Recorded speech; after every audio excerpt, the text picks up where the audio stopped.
السلام علیکم ورحمۃ اللہ وبرکاتہ۔ آج کی اس ویڈیو کا موضوع انشاءاللہ آپ کو عمرے سے متعلق کچھ ایسی باتوں سے آگاہ کرنا ہے جو عمومی طور پر کتابوں یا ویب سائٹس پر موجود نہیں ہوتی۔ جہاں تک عمرے کے طریقہ کار اور اس میں پڑھی جانے والی مسنون دعاؤں کا تعلق ہے تو یہ اسکرین پر میں آپ کو ایک لنک پرووائڈ کر رہی ہوں۔ اس لنک پر اگر آپ جائیں تو یہ تمام معلومات بڑے جامع انداز میں انگلش میں موجود ہیں۔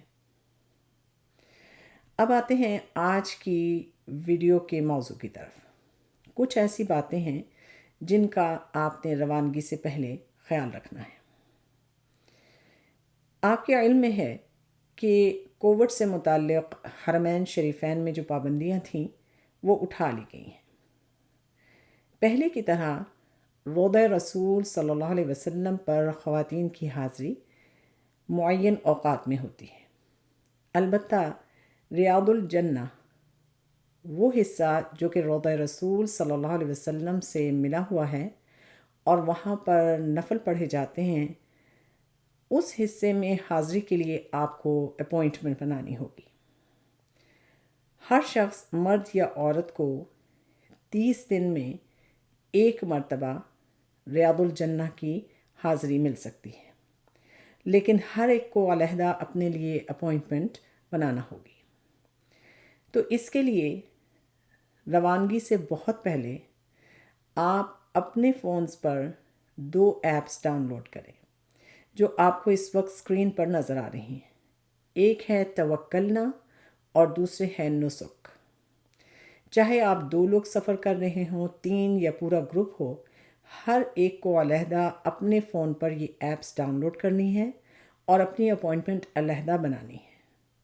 یہ اپوائنٹمنٹس بہت جلدی فل ہوتی ہیں، لہٰذا جتنی جلدی ہو سکے آپ اپنی حاضری کے لیے اس میں ایپ میں جا کر اپوائنٹمنٹ بنائیں۔ اور جب آپ وہاں جائیں تو آپ کا فون آپ کے ساتھ ہونا چاہیے، کیونکہ آپ کی اپوائنٹمنٹ وہ آپ کے فون پر چیک کریں گے۔ دوسرا یہ کہ آپ کے پاس جو بھی ٹکٹ کنفرمیشن ہے، ہوٹل میں کی کنفرمیشن ہے یا آپ کی ویکسینیشن کے ریکارڈز ہیں، ان سب کا پرنٹ آؤٹ نکال کر اپنے پاس رکھیں۔ یہ آپ کے بہت کام آئے گا۔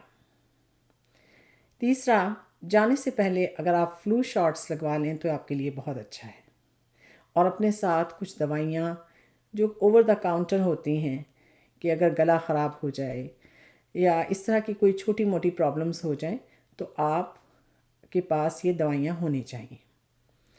اپنے سامان میں ایک جائے نماز اپنے لیے ضرور رکھیے۔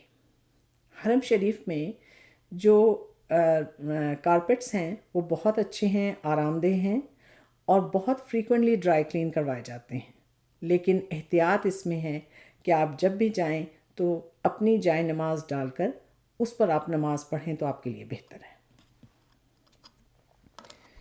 اب آئیے ان چیزوں کا جائزہ لیتے ہیں کہ جن کا آپ کو وہاں پہنچنے کے بعد خیال رکھنا ہے۔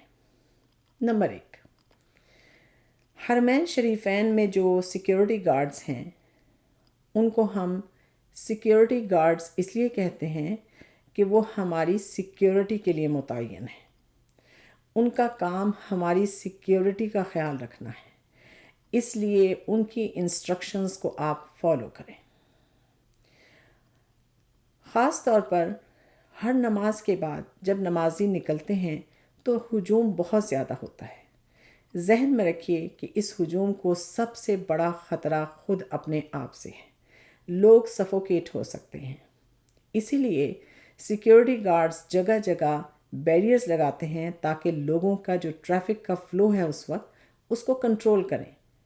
ان کی اس کام میں معاونت کیجیے، یہ آپ کے اپنے فائدے کے لیے ہے۔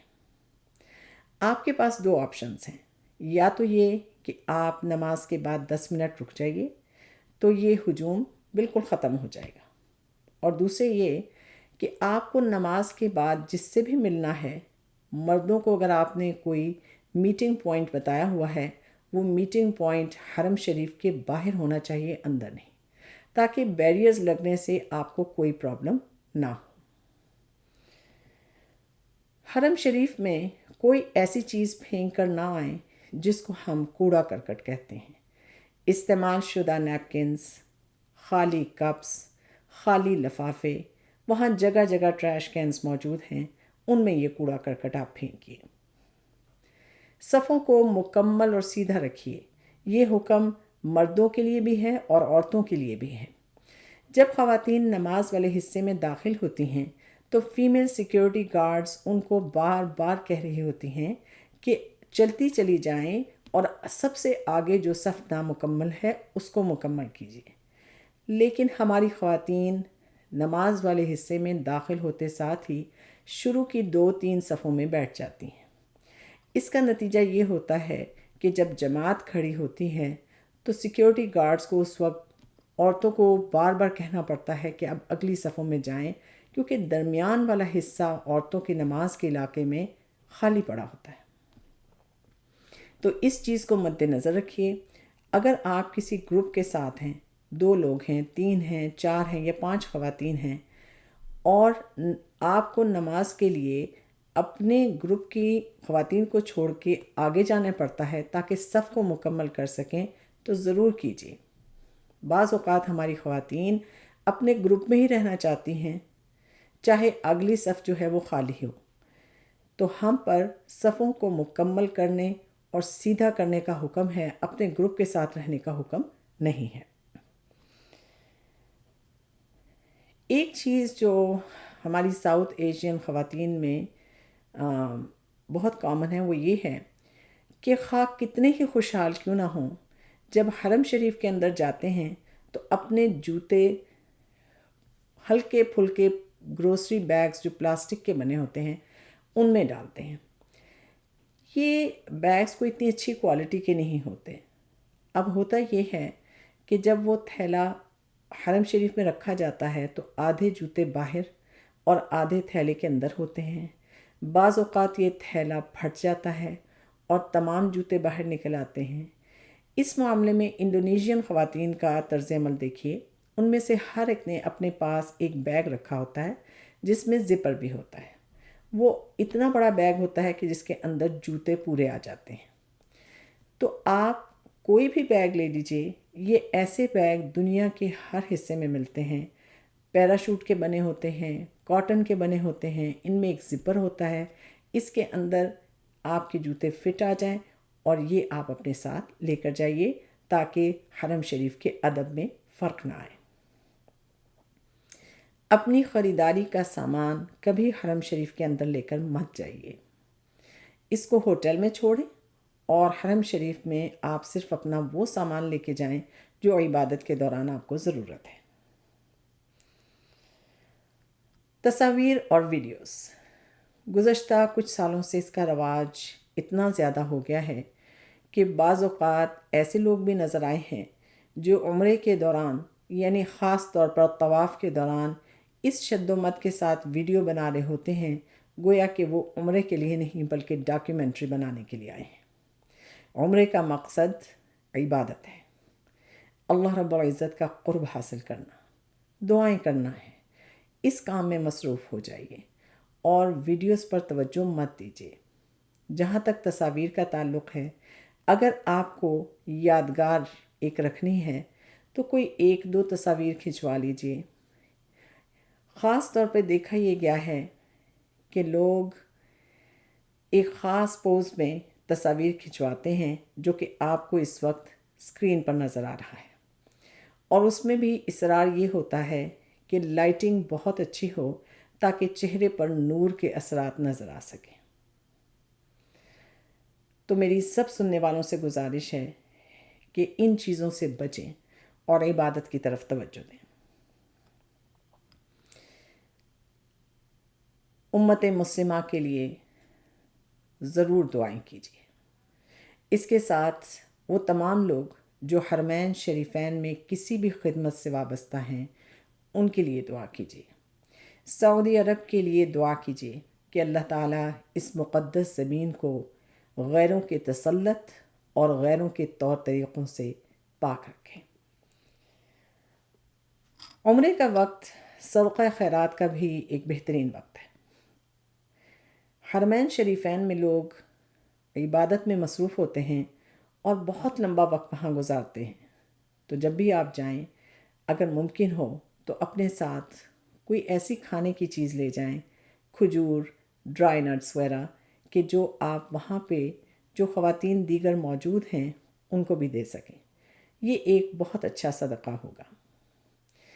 اس کے ساتھ ساتھ اگر آپ حرم مکی کے سامنے دیکھیے تو غالباً گیٹ نمبر 80 کے بالکل سیدھ میں جو سڑک ہے وہاں پر 2 ایسے فاسٹ فوڈ ریسٹورانٹس بھی دیکھنے میں آئے ہیں کہ جن کے باہر لمبی قطاریں ہوتی ہیں، اور وہاں کے رہنے والے یعنی جو لوگ وہاں محنت مزدوری کے لیے مکہ مکرمہ آئے ہوئے ہیں، اور ایون وہ لوگ جو زیادہ صاحب استطاعت نہیں ہیں یا وہ زائرین بھی ہیں کہ جن کے پاس اتنے وسائل نہیں کہ وہ 3 وقت کا کھانا افورڈ کر سکیں، کوئی بھی شخص وہاں پر فوڈ باکسز کے لیے صدقہ دے سکتا ہے، اور جیسے ہی ان کو صدقہ ملتا ہے یہ first come first serve basis پہ ان ضرورت مند لوگوں میں فوڈ باکسز تقسیم کرتے ہیں۔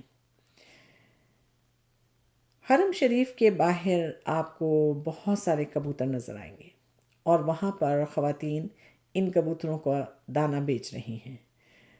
لوگ خاص طور پہ بچے بڑے شوق سے دانہ خریدتے ہیں تاکہ ان کبوتروں کو کھلائیں، اور یہ بھی ایک نیکی کا کام ہے۔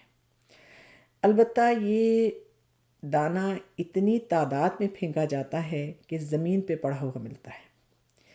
اس کے مقابلے میں حرمین شریفین یعنی مکہ مکرمہ اور مدینہ منورہ دونوں حرم کے باہر بلیاں آپ کو کثیر تعداد میں نظر آئیں گی جو بڑی لاغر ہیں، کیونکہ ان کو کھانے پینے کو اس طرح سے نہیں ملتا۔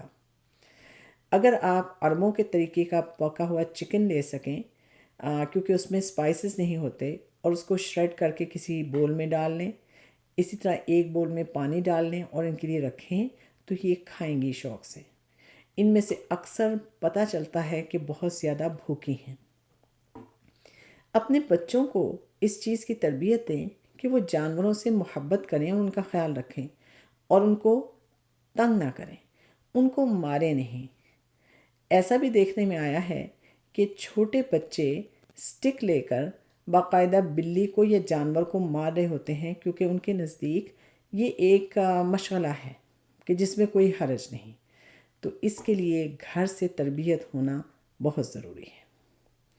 اللہ رب العزت ہم سب کو بار بار حرمین شریفین میں جانے کی توفیق اور سہولت عطا فرمائیں۔ اللہ رب العزت ہم سب کو ویسے مسلمان بنائیں کہ جو اللہ رب العزت کو پسند ہے۔ ربنا تقبل منا انك انت السميع العليم اللهم صل على محمد وعلى آل محمد كما صليت على إبراهيم وعلى آل إبراهيم إنك حميد مجيد اللهم بارك على محمد وعلى آل محمد كما باركت على إبراهيم وعلى آل إبراهيم إنك حميد مجيد۔ السلام علیکم ورحمۃ اللہ وبرکاتہ۔